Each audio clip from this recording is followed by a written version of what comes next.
Assalamualaikum warahmatullahi wabarakatuh. Kami dari kelompok F, mata kuliah Akuntansi Keuangan Menengah 1, kelas K, akan mempresentasikan hasil diskusi kami dan menjawab soal-soal mengenai materi Additional Valuation Issues. Oke, selanjutnya di sini saya akan memperkenalkan beberapa anggota kelompok kami. Yang pertama ada Nufarhana Kurnianingsi dengan MPM akhir 015 dan ada Sri Endang Wazui dengan MPM akhir 022 dan ada Dava Akbar dengan MPM akhir 123 dan ada Dinda Aulia dengan MPM akhir 141. Saya akan menjelaskan soal pertama yaitu P9.1. Reimers SE memproduksi meja. Sebagian besar meja perusahaan adalah model standar dan dijual berdasarkan harga katalog. Pada tanggal 31 Desember 2022, meja jadi berikut ini muncul di inventaris perusahaan. Dapat dilihat sebagai berikut. Katalog 2022 berlaku hingga November 2022 dan katalog 2023 berlaku mulai 1 Desember 2022.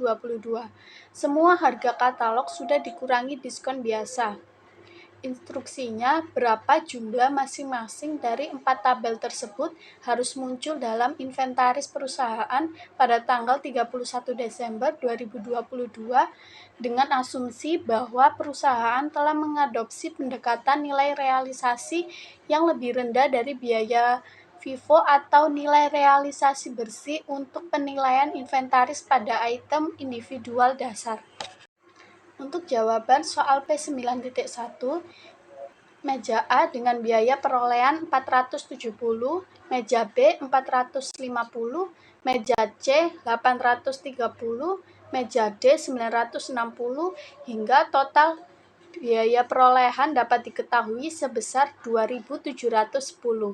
Harga jual katalog meja A sebesar 500, meja B 540, meja C 900, meja D 1.200. Perkiraan biaya penyelesaian untuk meja A sebesar 50, meja B 110, meja C 260, meja D 200. Dan nilai NRV-nya diperoleh dari harga jual katalog dikurangi dengan perkiraan biaya penyelesaian. Seperti meja A, harga jualnya 500 dan biaya penyelesaiannya 50. Jadi NRV-nya sebesar 450. Meja B 540 dikurangi 110 sebesar 430. Meja C 900 dikurangi 260 sebesar 640 dan meja D 1200 dikurangi 200 sebesar 1000. Hingga dapat diperoleh total NRV-nya adalah 2.520. Sedangkan item individual diperoleh dari harga terendah dari biaya perolehan dengan NRV. Contohnya seperti meja A dengan biaya perolehan 470 dan NRV-nya 450, maka biaya terendahnya adalah 450. Meja B 430, meja C 640, meja D 960. Dan dapat diketahui total dari item individual seluruhnya adalah 2.480.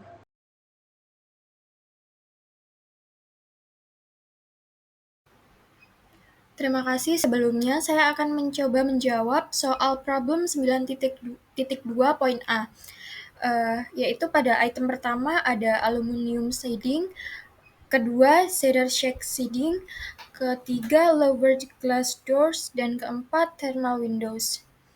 Dengan biaya per unit pada item pertama $70.000, item kedua $86.000, item ketiga $112.000, item keempat $140.000. Dengan harga jual pada item pertama $64.000, item kedua $94.000, item ketiga $186.400, item keempat $154.800.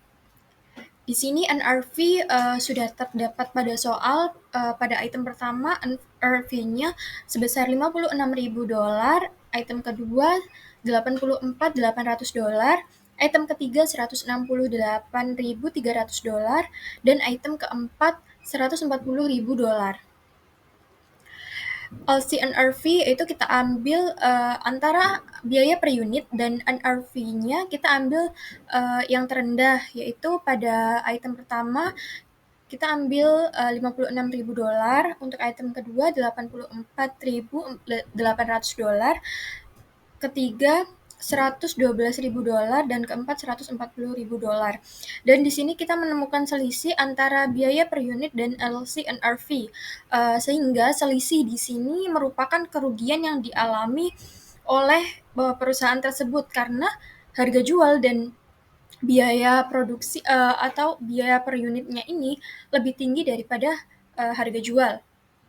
Lalu di sini terdapat selisih, dan total selisihnya atau kerugian sebesar $30.400, dan pada jurnal atau pencatatannya dengan metode kerugian yaitu loss to decline to NRV pada inventory sebesar $30.400. Oke, selanjutnya saya akan menjelaskan jawaban soal 9.2 yang B, yaitu yang jelaskan alasan penggunaan aturan LGNRV yang diterapkan pada persediaan.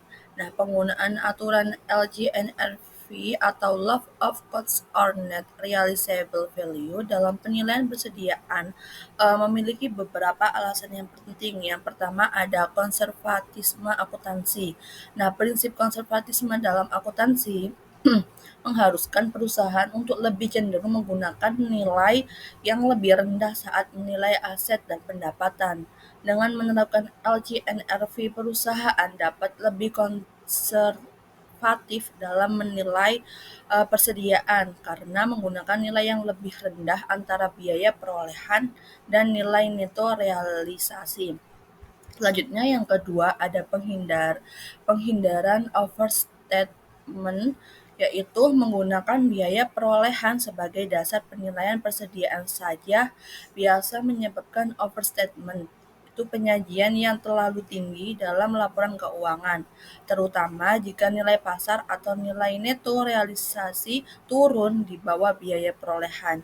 Dengan menggunakan LGNRV, perusahaan dapat menghindari overstatement dalam laporan keuangannya. Selanjutnya yang ketiga yaitu refleksi kondisi pasar.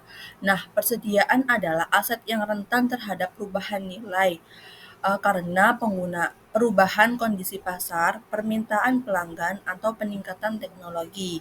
Dengan menggunakan nilai neto realisasi sebagai dasar penilaian perusahaan dapat mencerminkan kondisi aktual pasar dalam nilai persediaan mereka. Selanjutnya alasan yang keempat yaitu penyesuaian dengan kerugian potensial. Penggunaan LGNRV memungkinkan perusahaan untuk mengidentifikasi kerugian potensi pada persediaan dan mengakomodasi kerugian tersebut dengan melakukan penyesuaian nilai. Ini membantu manajemen dalam membuat keputusan yang lebih tepat terkait dengan pengelolaan persediaan dan strategis bisnis. Selanjutnya, alasan yang kelima atau yang terakhir yaitu kepatuhan dengan prinsip akuntansi. Penggunaan LGNRF sesuai dengan prinsip akuntansi yang berlaku umum atau GAAP dan memastikan bahwa laporan keuangan perusahaan mencerminkan prinsip-prinsip akuntansi yang diakui secara luas. Ini membantu meningkatkan transparansi dan kepercayaan dari pihak-pihak yang berkepentingan terhadap laporan keuangan. Lalu contoh soalnya, perusahaan Banaji memproduksi keripik pisang. Jenis rasa yang diproduksi oleh Banaji adalah asin, pedas, manis, coklat, dan matcha. Perusahaan Banaji menggunakan metode LCNRV dalam menilai persediaannya. Pada akhir tahun 2023, perusahaan Banaji mencatat persediaan sebagai berikut. A. Hitung LCNRV dengan menggunakan pendekatan item individual. Yang B. Tunjukkan entry jurnal yang harus dibuat untuk mencatat persediaan akhir dari biaya ke NRV. Lalu saya akan menjelaskan jawaban contoh soal. Step pertama, bisa dilihat ada 5 item dengan kuantitinya. Salty sebesar 2000, unit cost-nya 15, NRV-nya 12. Jadi yang dipilih sebagai LCNRV yaitu nilai terkecilnya 12. Spicy dengan kuantiti 800, unit cost-nya 16.500, NRV-nya 15.500, jadi dipilih 15.500. Sweet kuantiti 700, unit cost-nya 17, NRV-nya 18.500, jadi dipilih 17.000-nya. Coklat 1.200, unit cost-nya 18.000, NRV-nya 20.500, LCNRV-nya jadi 18.000. Lalu matcha dengan kuantiti 1.000, unit cost-nya 19.000, NRV 18.000. Jadi lalu ke step kedua, total cost didapatkan dari kuantiti dikali unit cost. Jadi 30 juta itu didapatkan dari 15.000 dikali 2.000 kuantiti salty. Lalu untuk total cost spicy yaitu 13.200, hasil dari 800 dikali dengan 16.500. Untuk total cost sweet 11.900, hasil dari 700 dikali 17.000. Untuk coklat total cost-nya 21.600, hasil dari 1.200 dikali dengan 18.000. Untuk matcha 1.000 dikali 19.000, totalnya 19 juta untuk total cost matcha. Lalu untuk LCNRV itu dihasilkan dari kuantiti dikali LCNRV-nya. 2000 kuantiti salty dikali dengan 12.000, hasilnya 24 juta. Lalu LCNRV spicy dengan kuantiti 800 dikali dengan 15.500, hasilnya 12.400. Lalu sweet kuantiti 700 dikalikan dengan 17.000, hasilnya 11.900. Lalu coklat 21.600, hasil dari 1.200 dikali 18.000. Lalu matcha 1.000 dikali dengan 18.000, hasilnya 18 juta. Lalu selisihnya